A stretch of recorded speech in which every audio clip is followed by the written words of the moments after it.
off key today. Whoa. That's why I edit. And that's why I usually drink when I do this too.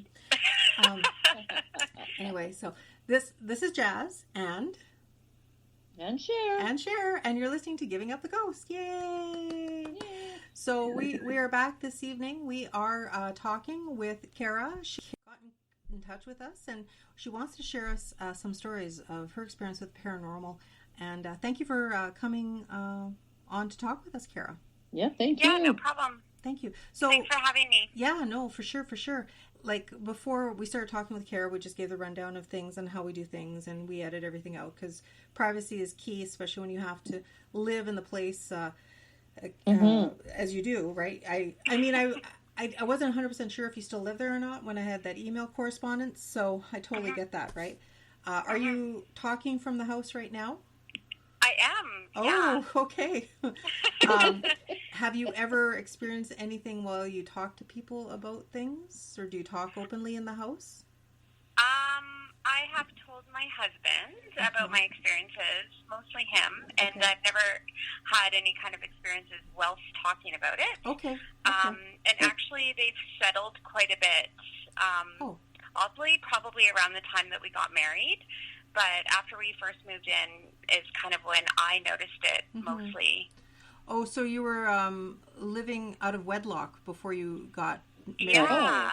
Oh my God, you were living in sin.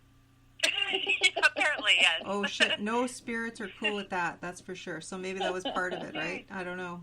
So, and I've picked out your house before in questioning stuff, but that's okay. I mean, not in a bad way. It's a beautiful, it's a beautiful home. It's got a nice elegance, but it has a presence about it, like a very stern. It has a very stern, formal presence. You know, I love the color. Yeah, I have to say, it's like one of my favorite colors. Love the trees. I love the trees. Very nice. Awesome. So, what we'll do is we'll just let you explain to us, I guess, as much as you can or as much as you want, and then after we're done, I'm going to read to you what I found about your home. Okay. Okay. So you take the floor, and then we'll ask questions maybe in between. We like asking questions. We're so inquisitive. Okay. We're just like So have the floor, Kara. Tell us. Good. Yeah. Okay. So yeah, when we first moved in here, I guess we were out of wedlock or not married.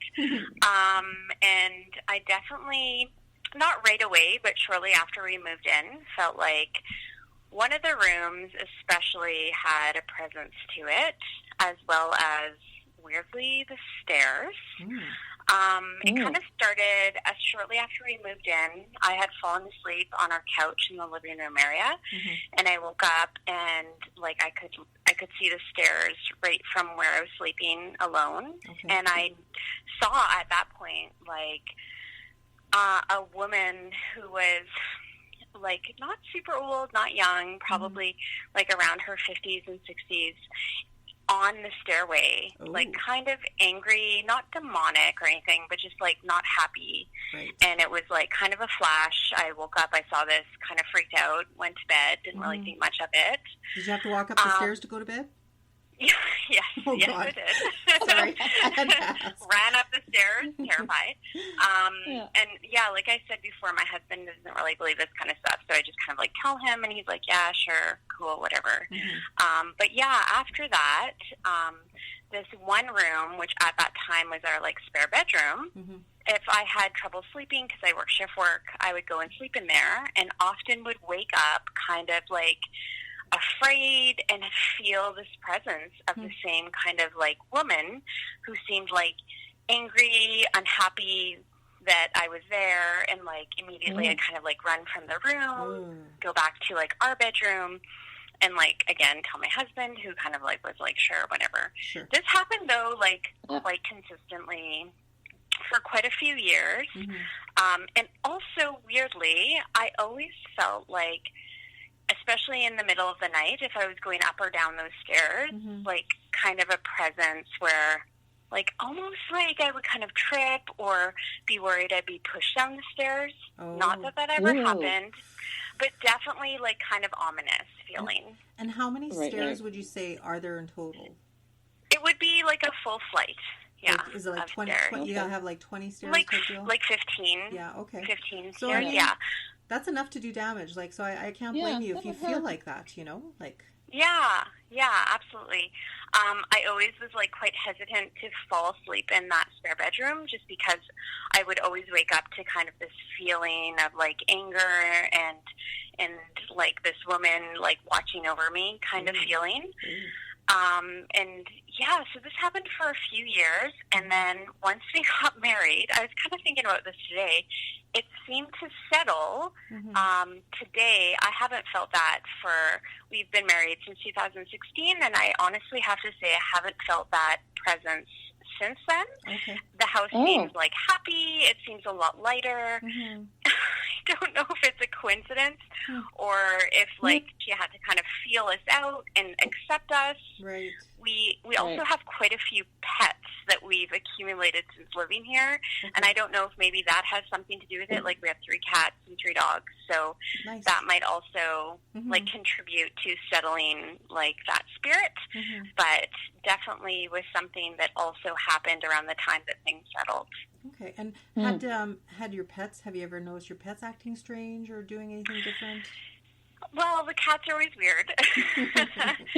Nothing particularly, but I definitely rely on like the dogs to let me know like, is there danger like somebody's breaking into my home, or am I just waking up being weird? And the times that I kind of woke up feeling weird, the dogs were okay. The cats are always awake.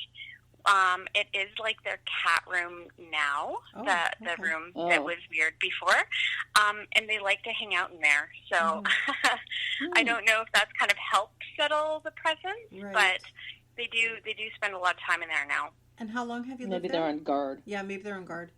And how long have you lived there? We moved in 2011. Okay, all right.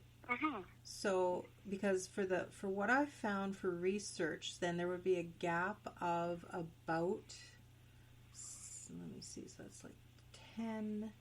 So, but there's a 15-year gap. So, I have 15 years I can't account for you guys. Okay. But the rest of it is pretty freaking interesting, that's for sure. Yeah. One other question I have, and we always love to ask this question on our Get the Fuck Out of My House episodes, and when we say get the fuck out of my house, it's either they're telling you to get the fuck out or you're telling them get the fuck out, right? And given the fact that what I know about your house now, they're probably not going to be kind, or won't take kindly to me using that language, and I apologize ahead of time. So one other question we always like to ask whenever it comes, Sherry, what's the question? What do we always ask? What triggered it? What do we always ask, Sher? Yeah, have you done any renos? Have you done any renos? We haven't. The previous owner did quite a few renovations. We've just done kind of like very minor things, but I wouldn't even like consider them renovations. You probably just personalized it, right? Like made it yours, right? Yeah. Okay. All right. Okay, that's fair. Okay, so are you ready to find out what I found out? All right, this is so cool. Okay, I did 7 hours of research for you. And going forward, if there's anybody that listens to our show and they want to come on and tell us a story about their house and they want us to do research, we'll do this, but it's very tedious. 7 hours is pretty tedious, and it doesn't give you the full scope, but I think I pieced a lot of it together. Okay, so I'm just going to move a few things around so I can see what I'm reading. All right, so your address is a 2-story, 6-room house, correct? Like in total 6 rooms? Yeah, in total. Or like bedrooms? No, total 6, yeah. Yeah, it'd be about, How many bedrooms do you have about? We have 3 bedrooms upstairs. Okay, all right. And when I was looking up the City of Winnipeg property assessment, it shows that was built in 1910, so that would put it over the 100-year mark. Okay. Yes. So now, with that and saying that, up until 1925, your house was actually, the whole street was renumbered, okay? Okay. So your house actually from 1911 to 1925 was number 84. Okay. Okay. So number 84, I guess I can say numbers and not street names, so that probably will work out good. Okay. So number 84 actually did not show up on public record until 1911. Okay. So that doesn't necessarily mean that it wasn't built. It might have been a part of a larger property, because a lot of times what they would do would be subdivide property if it was too big and they get taxed and all that stuff, right? So the first owner of your house, Her name was Minnie Pollock, like Minnie Mouse. Minnie Pollock was the first resident. Now, she's listed as the only owner, and she's described as a widow of James H. Pollock in 1911. Okay. So he never lived in the house, but she lived, which is very interesting because in those days, you didn't find women purchasing homes or owning homes for that matter, right? No. And I don't think she was renting. I'm pretty sure that she owned it because she somebody inherited it in her family after. So, so she's listed as the first owner. So Minnie is her name. However, I was not able to find any obituary for James H. Pollock, right? Because if he would have died, you know, obituaries would have cost money. Like, it all depends on circumstance at the time too, right? So, but I did track down his name, and I kind of made the connection why she could afford such a huge house, right? Because I believe that he physically never lived in the house, but I found a James Pollock, who was a prominent businessman, owning the feed store in Plumas, Manitoba in 1904. So that kind of gives kind of like the prosperity part of it, you know, like if she came into money from her husband, or, you know, it afforded her to move into the city maybe, you know. So I believe... And he worked out there. And he worked... Yeah, and he was actually a prominent businessman. It wasn't the fact that he had the feed store. The reason why I found him in the paper was because he had other business dealings that he sold off apparently in 1904. So I didn't look up the business any more than that because, again, 7 hours. But I believe this man was her husband because there was no other James Pollocks mentioned anywhere, obituaries or anything. And the papers in those days, they loved to glorify names of anything attached to anything suspicious, ominous, you know, all that good stuff, right? Because it was like trash TV back in the day, those newspapers, the rags, you know. So again, and the only reason why she probably could have afforded that house in Winnipeg as a widow was because there was no occupation attached to her name either. So it's not like she's working, right? So she's drawing from something, right? So they had one son that I could ID, and his name was James Pollock Jr., and he was born approximately in 1894, and this was from a previous newspaper article. I kind of did some math and figured things out further on. So 1910, the only other properties on that stretch were between which is now to be. So there was house number 78 belonging to a G. Martin, and a number 86 belonging to Percy Morris. So I couldn't find any relations between them and Minnie, or like a renting relationship. So this is exactly what I figured might have happened. They probably subdivided off some of their property, and then this is what became 84, which then came 320. Right. I haven't lost you. No. It's boring, but it's so interesting. No, it is, yeah. Yeah, so like I said before, back in those days, city lots were a lot larger, and chances are they subdivided due to the property tax. So Minnie probably lived in the house with her son James, but there's no indication that he resided with her past any certain age into adulthood. Minnie owned the house, and she owned it up until 1930. So approximately 20 years or so in total was for the first owner and the resident. So now, with Minnie's obituary, it didn't state how she died. However, it does state that she died Saturday, December 6, 1930, and she died in the family home at 320. So she did die in your house. Whoa, and not 320, which is your house number. Yes. Without saying the street. I'm trying to be discreet, right? Right. Yeah. So, that was until 1930. She passed in the house. Now, her legal name was Mary Ann Pollock. So I guess Minnie was her nickname. And she was 78 years old when she died. Okay. So she was born about 1852, and she's buried at the Elmwood Cemetery. Okay. So I'm not saying it's her. I'm not saying it's not her, but she lived in that house for quite some time, and she was the original owner.